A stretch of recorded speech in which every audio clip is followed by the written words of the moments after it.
Tree plantation রায়ে কিন্তু আমি বলেছি, স্পষ্ট বলেছি, ট্রি প্ল্যান্টেশন আমি মাননীয় আদালত আপনি আমাকে সাজা দিবেন না খালাস দিবেন আমি জানি না, কিন্তু দয়া করে একটা আদেশ দিবেন আমাকে।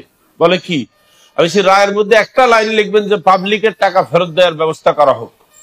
দেখছেন কি বলছি আমি, যে পাবলিকের টাকা, বিনিয়োগকারীদের টাকা ফেরত দেওয়ার ব্যবস্থা করা হোক, একটা নির্দেশ দিবেন, দিয়ে ব্যাংক অ্যাকাউন্টটা খুলে দিয়ে আমাকে দায়িত্ব দিবেন টাকা ফেরত দেওয়ার জন্য। আমি ওয়াদা করতেছি আপনার সামনে দাঁড়ায় আগামী মাস থেকে আমাকে ছেড়ে দেওয়ার 1 মাস পরের থেকে আমি টাকা ফেরত দেওয়া শুরু করবো। আমাকে ছেড়ে দেওয়ার 1 মাস পরের থেকে বলেছি কবে জানেন? নভেম্বর মাসে গত বছর। কিন্তু আমাকে ছাড়া হয়নি, ছাড়া হয়েছে কবে? একেবারে জানুয়ারিতে আইনা।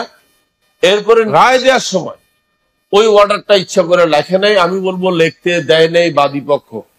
তারা উদ্দেশ্যমূলক ভাবে আদালতের বলছে যে এই রায় দেওয়া যাবে না, তাইলে তাদের সমিতি আবার সচল হবে, তাদের কোম্পানি আবার সচল হবে। কারণ তাদের কথা হচ্ছে আমরা তো মামলাই করছি ব্যবসা বন্ধ করার জন্য, এখানে আবার খাতির কি? সাজা হয়েছে তো কি হয়েছে? ব্যবসা শুরু করতে দেওয়া যাবে না। তার মানে বুঝছেন তো আপনারা, আমাদের বিরুদ্ধে মামলাটা হয়েছে কিন্তু অপরাধ দমনের জন্য নয়, মানি লন্ডারিং জন্য নয়, ডেস্টিনির ব্যবসা বন্ধ করতে হবে। কারণ এটার নিচে বহু লোক আছে, এইটাতে সরকার অস্বস্তি ফিল করতেছে। সরকার এত লোকের এক জায়গায় দেখতে পছন্দ করে না।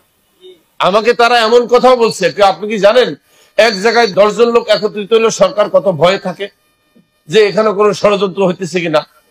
এক জায়গায় 10 জন লোক হলে, কিন্তু ক্যান ইউ বিলিভ ইট, এই ছিল আগের স্বৈরাচারী সরকার, যে 10 জন লোকের এক জায়গায় আসতে দেবে না। কারণ আসলেই মনে করে যে কোনো একটা ষড়যন্ত্র হইতেছে। আর সেখানে 10 জনের জায়গায় 46 লাখ ফাইজলামি। তারা মনে করে 46 লাখের 10% যদি মুভ করে আমার গদি থাকবে না। আসলে তো তাই, ঢাকা শহর জাম হয়ে যাবে 10% মুভ করলে, এবং হয়েছে তো তাই। কি করলো? ট্রি প্ল্যান্টেশনের মামলায় কি করা হলো, সেখানে কিন্তু কৌশলে অ্যাভয়েড করে যাওয়া হলো। আমাকে অর্ডার দিল না যে তুমি ট্রি প্ল্যান্টেশনের টাকা ফেরত দাও, দেয়নি কিন্তু অর্ডার বিধিয়ে দিচ্ছে। খেয়াল করেন, অর্ডার দিচ্ছে যে এদের 12 বছরের সাজা, সকল কোম্পানির সম্পত্তি বাজেয়াপ্ত এবং সব সম্পত্তির টাকা সরকারের কোষাগারে জমা দিতে দিচ্ছে। ভাই, এখানে তো সরকারের কোনো টাকা নাই, টাকা আপনার দিচ্ছেন আমার কাছে, সরকার এলো কোথেকে? আমি কেন আপনার টাকা সরকারের কোষাগারে দেবো? এটা কোন দেশের রায়?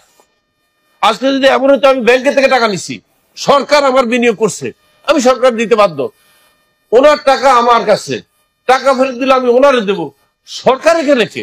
উনি তো দেখি বান্দর বিড়ালের পিঠা ভাগ করতে আসছে। ওই যে বান্দর বসে বসে বিড়ালের পিঠা ভাগ করার একটু করে খায়, একটু করে খায়।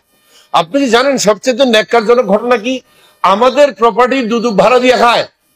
আমাদের নাসির ট্রেড সেন্টার একটা জায়গা আছে প্রায় 5000 স্কয়ার ফিট, আদালতের থেকে অর্ডার নিয়ে দুদকের উকিল পিপি জাহাঙ্গীর নিজে বলছে, মাই লর্ড, এটা আমরা ভাড়া দিয়া, আমরা ভাড়া দিতে চাই, আমাদেরকে অনুমতি দেন।